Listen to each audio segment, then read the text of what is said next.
أبصارهم غشاوة ولهم عذاب عظيم.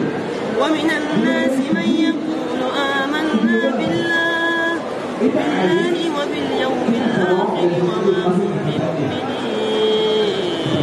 يخادعون الله والذين آمنوا وما يخدعون إلا أنفسهم وما يشعرون في قلوبهم فزادهم الله ولهم عذاب أليم بما كانوا يكذبون.